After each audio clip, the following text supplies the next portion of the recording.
let's talk about CVP analysis. So, CVP analysis. Now, CVP stands for cost, volume, profit. So, when we are saying CVP analysis, we mean cost analysis, or volume analysis, and profit analysis. So, let me mention that. So, CVP stands for cost, volume, profit analysis. Now, just to give a brief introduction of what this would entail for us to cover this. Now, you have to understand that at the start of each year, managers need to plan out certain things like, for example, how much quantity of product they should sell to make a certain amount of profit, how much quantity of product they should sell to not lose any money and not make any profit, which is called the break even point, where you don't make a profit or a loss, right? And that is not for the sake of achieving it, it's for the sake of knowing the minimum point, you know.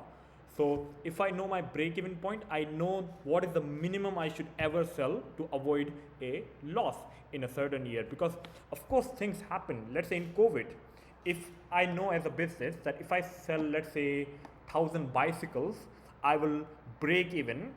If I'm not able to sell more than 1,000, I will try to at least reach 1,000, so that year I avoid a net loss. And of course, you're not making a profit, but you're also not making a loss either. You're not going in the backward direction. You're staying on the same level. Okay. So first, let's talk about break even. Of course, well, like we said, managers need to know what the break even point is. Now, when we're talking about break even, like we said, it basically means a point where there is zero net profit. Means you're not making any profit or any loss, you're just breaking even. Now, when we talk about break even, we have to talk about this in two ways. First way is we have to talk about in break even in units, means how many units I need to sell to break even.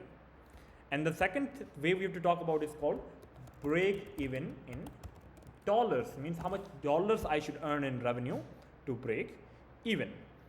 So to find break even in units, the formula is pretty straightforward. It is fixed cost over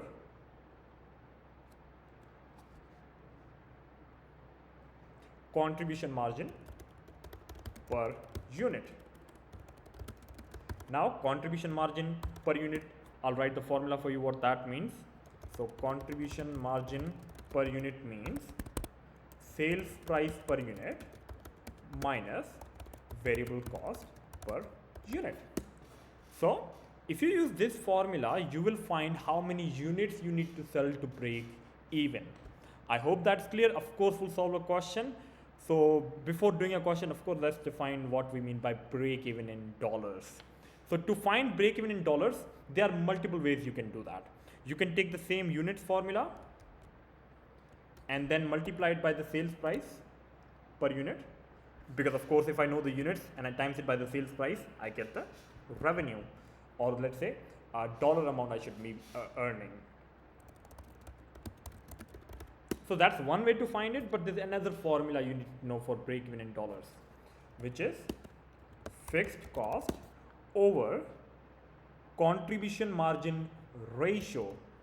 Now the question becomes, what is the contribution margin ratio? So let me give you that formula as well. I know it's getting like a lot of formulas. That's what this topic is about. It's just formulas.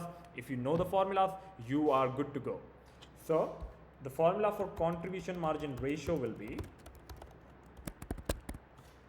contribution margin per unit, which we already discussed what that is, sales price per unit minus variable cost per unit, divided by sales price per unit.